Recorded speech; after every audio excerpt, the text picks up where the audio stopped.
Hello, and welcome to another segment of the Coatesville Area Public Library's Oral History Project.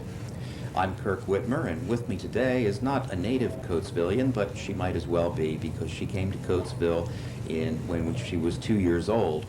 Welcome to Minnie McNeil.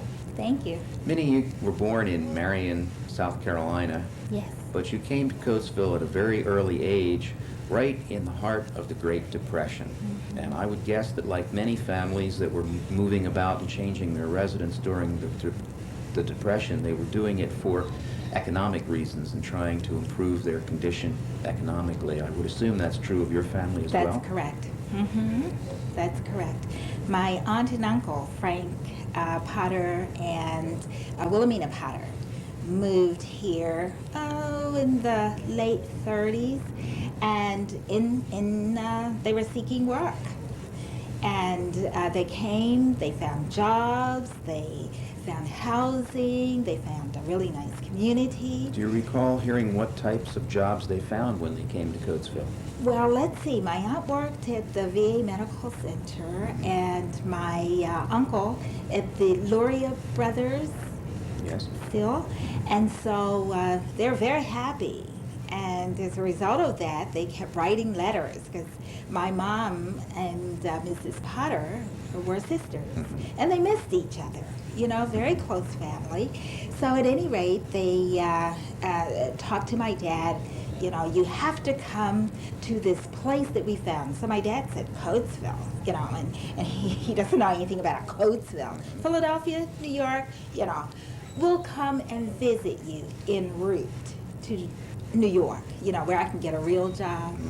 And so as a result of that, he came, they did come with the understanding that they would just stop for a while, a visit. But they fell in love with the city and stayed. Well, there seems to be something about Coatesville that once you're here, you don't want to leave. That's right. That's right.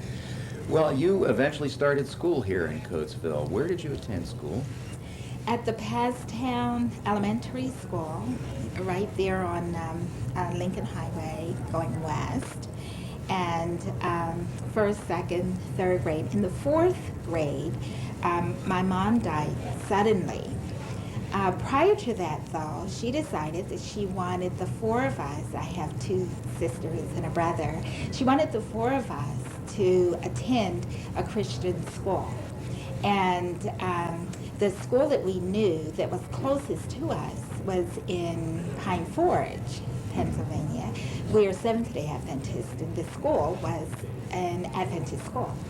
So she decided that her baby should go there, and made the final, the final arrangements, I'll call it, on Saturday. Well, the following Tuesday, she died suddenly. But my dad decided that he would follow through with her desire. So I went there for a while, and then I came back to the James Adams School when I was about 7th grade. Which was located? Right at 8th and Merchant Street. Mm-hmm. What were conditions in the school like at the time? Well, it was a tremendous community center as opposed to a school. It was a place where your education was mental, physical, spiritual, and social. You were able to become the whole person that God created us to be there. You had wonderful mentors, the principal, T.J. Anderson, Professor T.J. Anderson, his wife, Mrs. Anita Anderson, and then the teachers, Mr. Jones and Miss Manfield and Miss Craig, those were some of the teachers during that time. But they went beyond being just teacher. They were also the person that you talked to when you were troubled about anything. I can remember my grandmother being critically ill, and my writing a paper about that during English composition time, and how Mrs. Anderson then just understood this to be very devastating to me. I was 12 at the time. and how she talked with me. And my grandmother eventually died, actually shortly after that, a couple months after that. But Mrs. Anderson sort of walked me through that time and through the grieving period afterwards. So it was a school where you could grow holistically and meet the challenges of the world. Minnie, move us on into the 50s, a time of rock and roll and movie theaters. What was social life like for teenagers in Coatesville at that time? Well, I have to tell you that during that time, I was away at boarding school by then. Uh-huh. Yes. I went back to the Pine Forge Academy then. But I can tell you that when I came home, my dad was fairly strict in terms of our entertainment. And so our entertainment in the 50s, when I came home on the weekends, was the library. And we were permitted the library and the school, setting right there because of the people that were involved.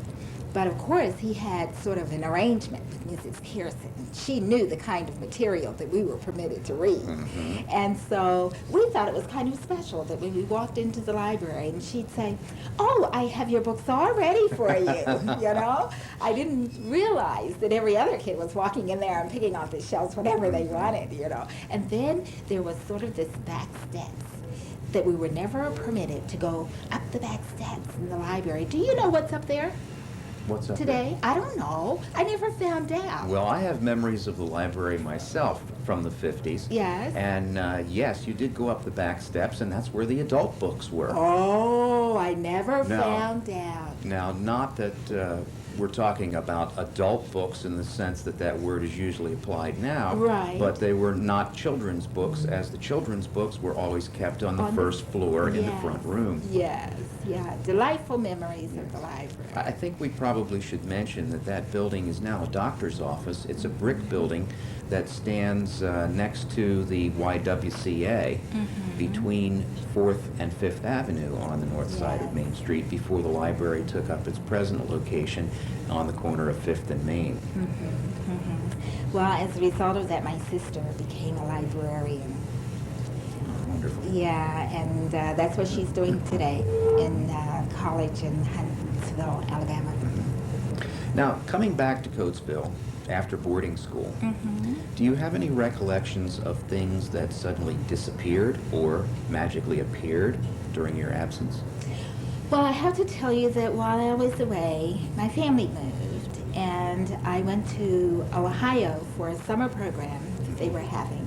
I was 16 at the time, so that when I came home, I didn't know where we lived, you see.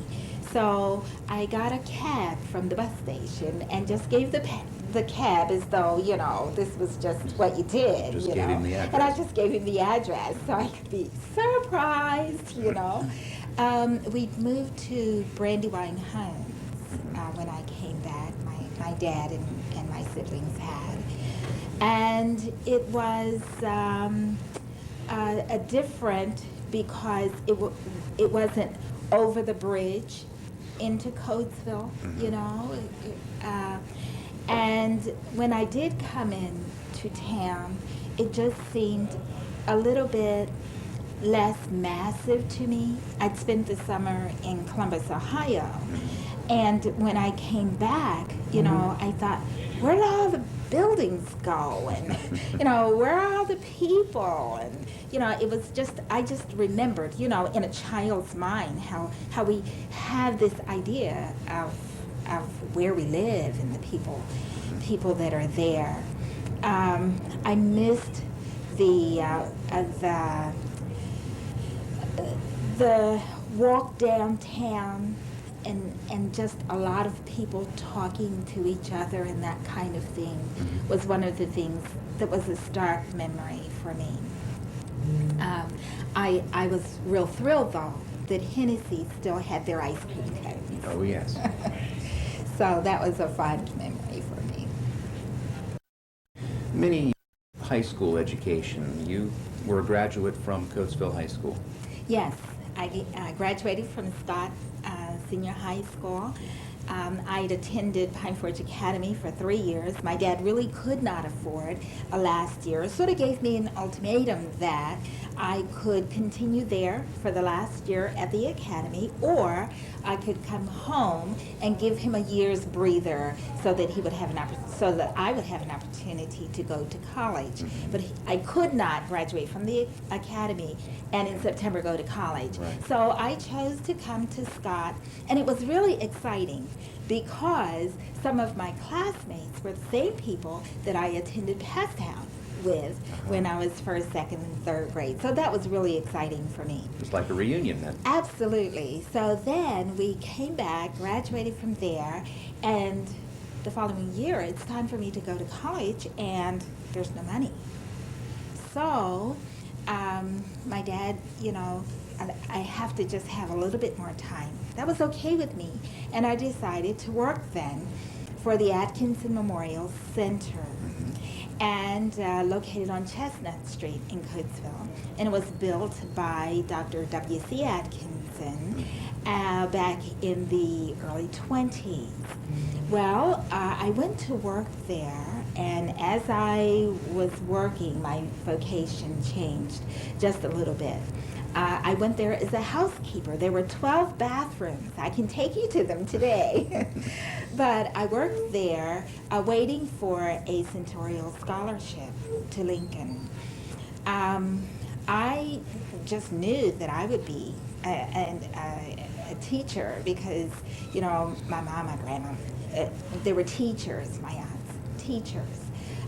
When I worked at the Atkinson, though, those that were there, the supervisors, etc., and Erie was supervisor at the time, and she decided that I should be a nurse. And we had some conversations about that. It was something that never entered my mind. At any rate, Anne sent my application off, to the Albert Einstein Medical Center. Voila, I was accepted. Wonderful. And so I went there, came back to work with Dr. Atkinson for a couple years later after graduation. I'm interested in getting your impressions of the Atkinson Center as a medical facility. We had Dr. Lee as another part of our project here, and he gave us his opinions, and I'd like to get yours now. What are your impressions? Well, I worked there, and it was a place where you had white bedspreads in the winter and green and yellow bedspreads in the spring. It was a place that was immaculate, and you worked as a team.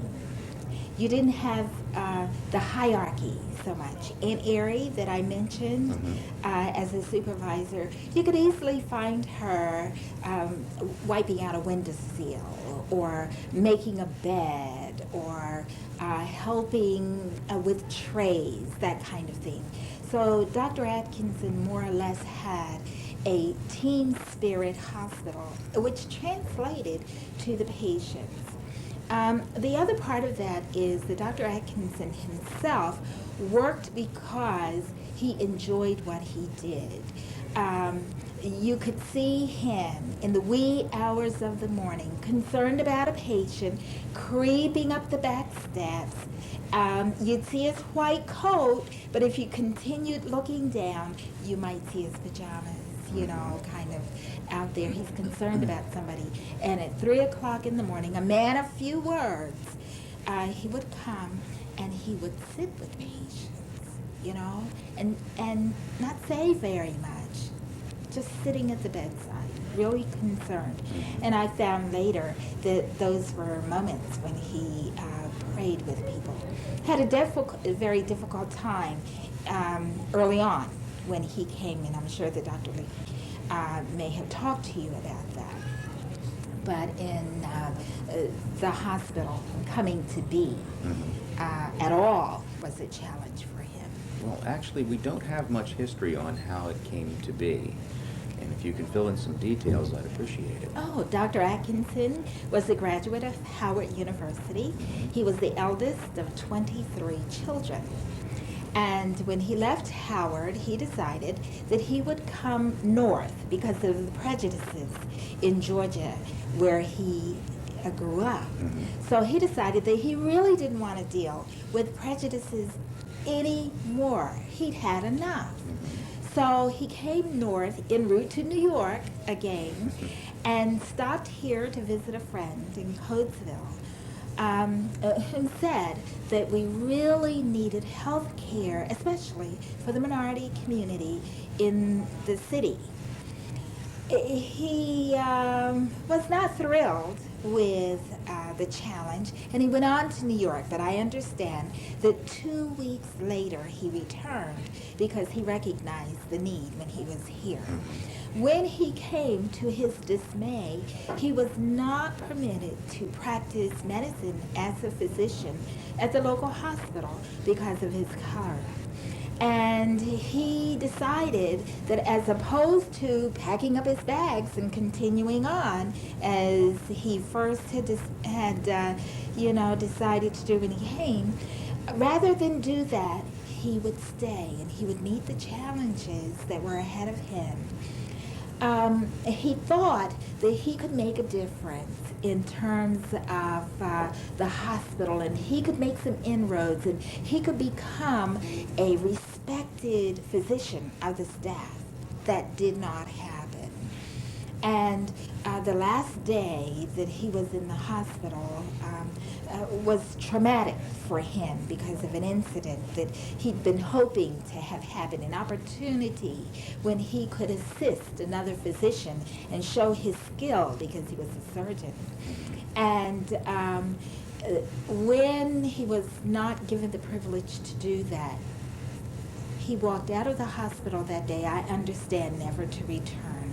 And he bought the building, the home next door to him, opened up a 4-bed hospital.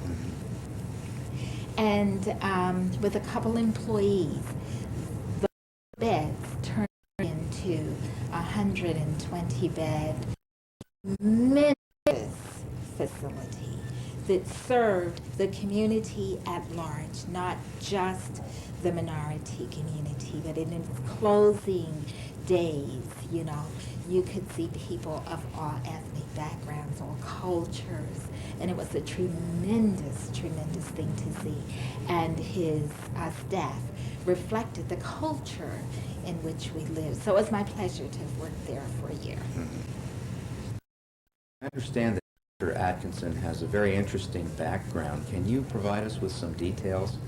Dr. Atkinson is the eldest of 23 children, and each of his brothers and sisters were contributors, when we think of Dr. Atkinson and what he did in building a hospital and taking care of the needs of the community. He also had brothers that were judges. He had a brother in Bryn Mawr that was a surgeon, and they were attorneys in the family. And I heard someone say it was just a wonderful little tribute to his parents in terms of their education and how they were prepared for the world. Somebody said, well, of the 23 of them, 17 lived to be adults. And of those 17, those that didn't do very much with their lives were professors.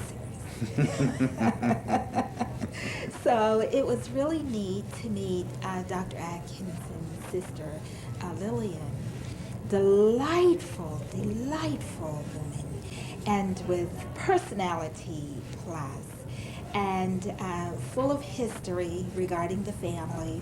Father was a carpenter, mom a midwife, and they came here to Coatesville to assist their son, as was indicated, mom teaching how to deliver those babies without the episiotomies, and I understand that she taught him how to knead that cervix and how babies that were 10 pounds were delivered, very naturally, and that gift came from his mom, and that his father, Clement Atkinson, whom the hospital was named for, was a carpenter, and I understand assisted as was indicated. And we have a wonderful picture of Dr. Atkinson's father, Clement, and a wonderful picture of the family taken actually at their mother's funeral, but you see all of the children there and some of their spouses.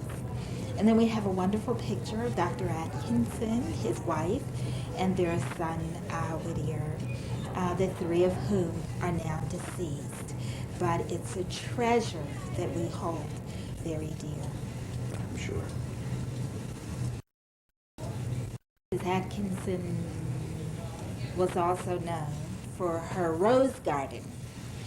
And even today, we have planted that area with roses and flowers and swings, and it's a nice little area where people can relax. You should point out what area that is for us.